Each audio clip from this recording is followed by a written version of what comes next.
ഉത്രാടം തിരുനാൾ മാർത്താണ്ഡവർമ്മ ഫൗണ്ടേഷന്റെ പ്രഥമ പുരസ്കാരം മോഹൻലാലിന് സമ്മാനിച്ചു. തിരുവനന്തപുരത്ത് നടന്ന ചടങ്ങിൽ സംസ്ഥാന ധനകാര്യമന്ത്രി ഡോക്ടർ തോമസ് ഐസക്കിൽ നിന്ന് മോഹൻലാൽ പുരസ്കാരം ഏറ്റുവാങ്ങി. ഉത്രാടം തിരുനാൾ മാർത്താണ്ഡവർമ്മ ഫൗണ്ടേഷനും സരസ്വതി വിദ്യാലയവും സ്നേഹം ചാരിറ്റബിൾ സൊസൈറ്റിയും സംയുക്തമായാണ് അവാർഡ് ദാന ചടങ്ങ് സംഘടിപ്പിച്ചത്.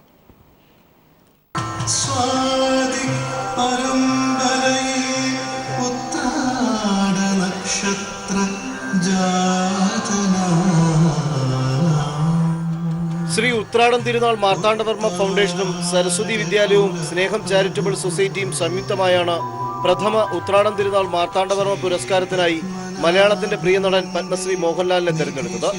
തിരുവനന്തപുരം യൂണിവേഴ്സിറ്റി സെനറ്റ് ഹാളിൽ നടന്ന അവാർഡ് ദാന ചടങ്ങിൽ സരസ്വതി വിദ്യാലയത്തിലെ കുട്ടികൾ തങ്ങളുടെ പ്രിയ താരത്തിന് സ്നേഹോഷ്മളമായ വരവേൽപ്പ് നൽകി. ഒപ്പം എന്ന ചിത്രത്തിലെ ഗാനം ആലപിച്ചും പൂക്കൾ സമ്മാനിച്ചും കുഞ്ഞുങ്ങൾ പുലിമുരുകനെ സ്വീകരിച്ചു. ധനമന്ത്രി ഡോക്ടർ തോമസ് ഐസക്കിൽ നിന്ന് മോഹൻലാൽ പുരസ്കാരം ഏറ്റുവാങ്ങി. 1 ലക്ഷം രൂപയും പ്രശസ്തി പത്രവും മെമന്റോയും അടങ്ങുന്നതാണ് പുരസ്കാരം. ചടങ്ങിൽ വിശിഷ്ടാതിഥികൾ മോഹൻലാലിനെ പൊന്നാട അണിയിച്ചു. മോഹൻലാൽ ചിത്രങ്ങളിലെ ഗാനങ്ങൾ കോർത്തിണക്കിയ ഒരു സംഗീതാർച്ചന അതായിരുന്നു പിന്നണി ഗായകൻ വേണുഗോപാൽ മോഹൻലാലിനായി സമ്മാനിച്ചത്.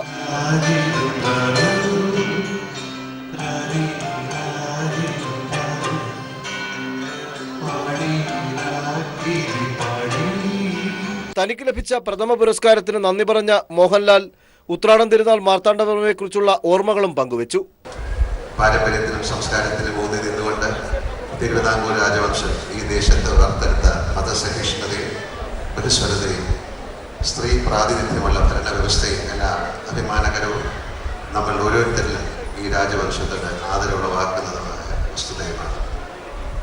നമ്മുടെ രാജ്യം വിദേശികൾക്കെതിരായി നടത്തിയ യുദ്ധത്തിൽ ആദ്യ വിജയമായിരുന്നു 1741 കുളച്ചൽ യുദ്ധം. ആ വിജയത്തിന്റെ സ്മരണയ്ക്കായി സ്ഥാപിച്ച യുദ്ധസ്മാരക സ്തൂപം വീണ്ടും പുനഃസ്ഥാപിക്കാൻ ഇന്ത്യൻ സൈന്യത്തിന് പ്രചോദനം നൽകിയത് ശ്രീ ഉത്രാടം തിരുനാൾ മാർത്താണ്ഡവർമ്മ മഹാരാജാവിന്റെ ധീരമായ ഇടപെടൽ മൂലമായിരുന്നു എന്ന തിരിച്ചറിവ് ആധുനിക ഇന്ത്യയുടെ ഒരു സേനാംഗം കൂടിയായ എനിക്ക് അദ്ദേഹത്തോടുണ്ടാകുന്ന ആദരവ് തികച്ചും വിവരണാതീതമാണ്. ചടങ്ങിൽ മന്ത്രി കടകംപള്ളി സുരേന്ദ്രൻ, ഒ രാജഗോപാൽ MLA, കുമ്മനം രാജശേഖരൻ, രാജ്മോഹൻ തുടങ്ങിയവർ സംബന്ധിച്ചു. News bureau, Thiruvananthapuram.